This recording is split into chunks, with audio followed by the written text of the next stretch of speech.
बड़े देश हैं दुनिया में, जिनकी अर्थव्यवस्था बहुत बड़ी है, जिनकी आबादी बहुत बड़ी है, जिनके संसाधन बहुत हैं, जिनकी भौगोलिक सीमाएं बहुत बड़ी हैं। मैं कुछ उदाहरण देना चाहता हूं दुनिया के छोटे छोटे देशों के, जिनकी भौगोलिक सीमाएं भारत के एक जिले से भी छोटी हैं, जिनकी आबादी भारत के एक जिले से भी कम है। भारत के सबसे छोटे जिले से भी छोटे देश दुनिया में बहुत हैं, और एक दो नहीं है, 24 हैं। एक छोटा सा देश है, उसका नाम है फिनलैंड। एक छोटा देश है, उसका नाम है डेनमार्क। एक छोटा सा देश है, उसका नाम है नॉर्वे। ऐसे दुनिया में 24 छोटे से देश हैं जो भारत के एक एक जिले से कम हैं, जिनकी आबादी 10 लाख, 15 लाख, 20 लाख, 22 लाख के आसपास की है। बहुत अधिक हो तो 30 लाख की आबादी है। हमारे देश में तो कई जिले 30 लाख से कई गुने बड़े हैं। दिल्ली की बात करें, दिल्ली तो अब राज्य हो गया है, लेकिन दिल्ली जैसे कई बड़े राज्यों के बराबर के जिले हैं हमारे देश में, जिनकी आबादी करोड़ों में है। लेकिन कई देश हैं जिनकी आबादी 15, 20, 22, 50 माने 30 लाख के आसपास है। उन देशों की कहानी भी अगर आप पढ़ेंगे तो उनकी कहानी भी यही है। जैसे फिनलैंड बहुत छोटा सा देश है, दुनिया के 200 देशों में सबसे छोटे देशों में उसकी गिनती होती है। मुश्किल से आबादी उनकी 30 लाख के आसपास है। इतने छोटे से देश ने एक संकल्प ले रखा है, और ये संकल्प उनका 100 साल पुराना है। 100 साल पहले फिनलैंड गुलाम हो गया था, और गुलामी के बाद उन्होंने आजादी पाई। आजादी के बाद उनका पहला संकल्प है, जिसको 100 साल से उन्होंने टस से मस नहीं होने दिया, और वो संकल्प ये है कि हम कभी विदेशी भाषा में अपने देश में कोई काम नहीं करेंगे। फिनलैंड की सरकार चलेगी तो फिनिश भाषा में काम करेगी। फिनलैंड के विश्वविद्यालय चलेंगे तो फिनिश भाषा में काम करेंगे। फिनलैंड के बच्चों को प्राथमिक स्तर से लेकर उच्चतम शिक्षा दी जाएगी तो उनकी फिनिश भाषा में होगी। उनके यहाँ विज्ञान और तकनीकी का काम किया जाएगा तो फिनिश भाषा में होगा। उनके यहाँ इंजीनियरिंग कॉलेज चलाए जाएंगे तो फिनिश में होंगे। उनके यहाँ मेडिकल कॉलेज होंगे तो फिनिश में होंगे। छोटा सा देश फिनलैंड अपनी मातृभाषा को सीने से ऐसे चिपकाए हुए है जैसे कोई माँ अपने बच्चे को छाती से चिपका कर रखती है। आसपास के देश इतना दबाव डालते रहते हैं फिनलैंड के ऊपर। अगर आप यूरोप का नक्शा देखेंगे तो फिनलैंड इंग्लैंड से बहुत ज्यादा दूर नहीं है, फिनलैंड फ्रांस से भी बहुत ज्यादा दूर नहीं है, स्पेन से भी बहुत ज्यादा दूर नहीं है, पुर्तगाल से भी ज्यादा दूर नहीं है, जर्मनी से भी ज्यादा दूर नहीं है। ये बहुत सारे बड़े देश हैं फिनलैंड के आसपास में। ये दबाव डालते रहते हैं फिनलैंड पर कि भाषा बदल दो, अंग्रेजी कर लो, भाषा के साथ साथ और भी चीजें बदल दो। लेकिन फिनलैंड के निवासी कहते हैं कि हमारी आजादी तब तक सुरक्षित है जब तक हमारी मातृभाषा सुरक्षित है। जिस दिन हमने मातृभाषा को छोड़ दिया उस दिन हमारी आजादी चली जाएगी। आप जरा कल्पना करिए थोड़ी देर के लिए कि 30 लाख की आबादी का छोटा सा देश जो 24-25 बड़े देशों से चारों तरफ घिरा हुआ है, जिसके पास अपनी सेना नहीं है, जिसके पास अपनी पुलिस व्यवस्था नहीं है, वो देश टिका हुआ है, अपनी आजादी को बरकरार रखे हुए है। 100 साल से उनकी आजादी बरकरार है। कोई दूसरे देश की हिम्मत नहीं है उनके देश में हस्तक्षेप करने की। तो वो कहते हैं इसका एक ही कारण है, उनकी मातृभाषा जो इस समय उनकी राष्ट्रभाषा है।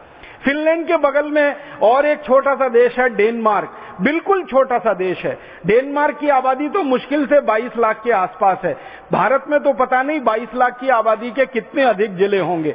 वो डेनमार्क की मातृभाषा जो है वो डेनिश है, और उनके यहाँ सब काम डेनिश में होता है। सारी दुनिया के जो भाषा विज्ञानी हैं वो इस बात पर हैरानी व्यक्त करते हैं कि दुनिया में शब्दों की संख्या के अनुसार सबसे छोटी भाषा है तो वो डेनिश भाषा है, जिसमें सबसे कम शब्द हैं।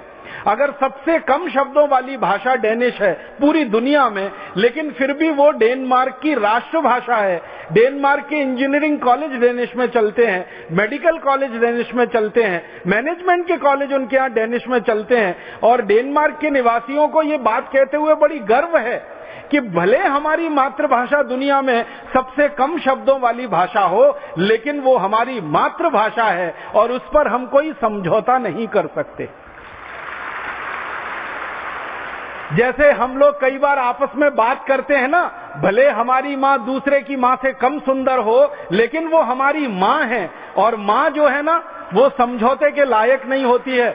ऐसे ही डेनमार्क के निवासी इस गौरव से बात को कहते हैं, हमारी भाषा सबसे छोटी है तो क्या हुआ, हमारा देश सबसे छोटा है तो क्या हुआ, हमारा देश दुश्मनों से घिरा हुआ है तो क्या हुआ, लेकिन हमने मातृभाषा को राष्ट्रभाषा बना रखा है। और डेनमार्क के निवासियों के मन में इतना आत्मविश्वास है, वो ये कहते हैं कि जब तक हमारी मातृभाषा को हम सीने से चिपकाए रहेंगे, राष्ट्रभाषा बनाए रहेंगे, तब तक हमारे देश की आजादी का कोई बाल बांका नहीं कर सकता, कोई हमारी तरफ आंख उठाकर नहीं देख सकता।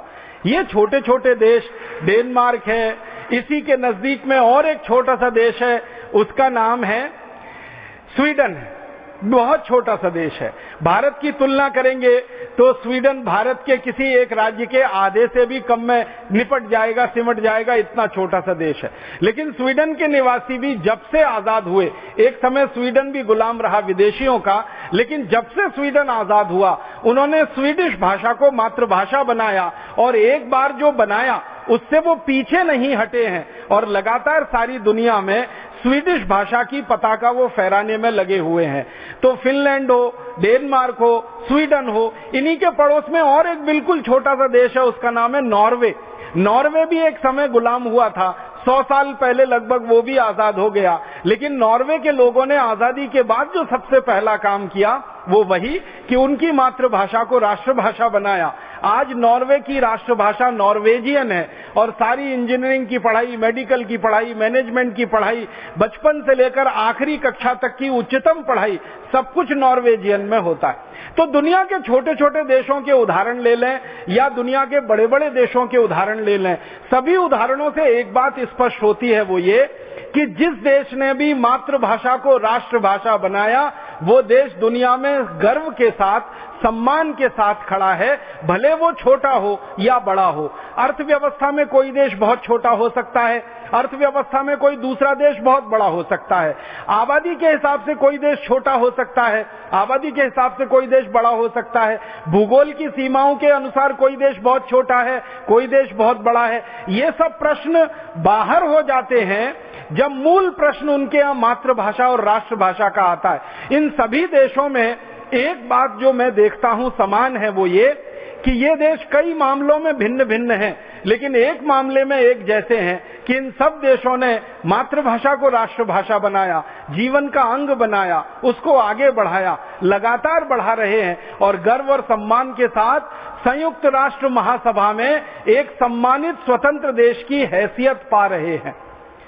मैं अपने देश भारत की बात करता हूं। अपने देश भारत का सबसे बड़ा दुख और दुर्भाग्य ये है कि दुनिया में आबादी के अनुसार सबसे बड़ा दूसरा देश, चीन पहला देश जिसकी आबादी 140 करोड़, भारत दूसरा देश जिसकी आबादी इस समय लगभग 119 करोड़। तो दुनिया में आबादी के बाद सबसे बड़ा दूसरा देश, दुनिया में प्राकृतिक संसाधनों में सबसे बड़ा देश।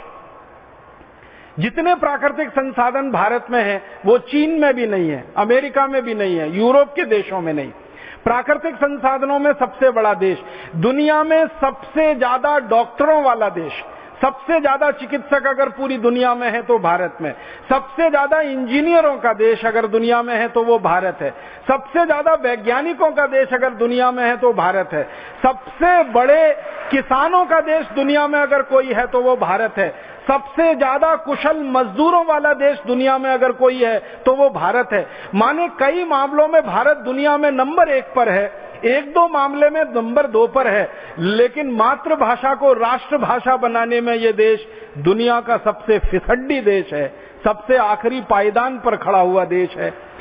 हमसे पहले और हमसे बाद जो भी देश आजाद हुए वो सबने मातृभाषा को राष्ट्रभाषा बना लिया। अपना देश आजादी के 63 साल के बाद भी इंतजार कर रहा है कि कब भारत की मातृभाषा भारत की राष्ट्रभाषा बने और कब इस देश का विकास तेजी से हो और इस देश के विकास के रास्ते दूसरों के लिए खुले।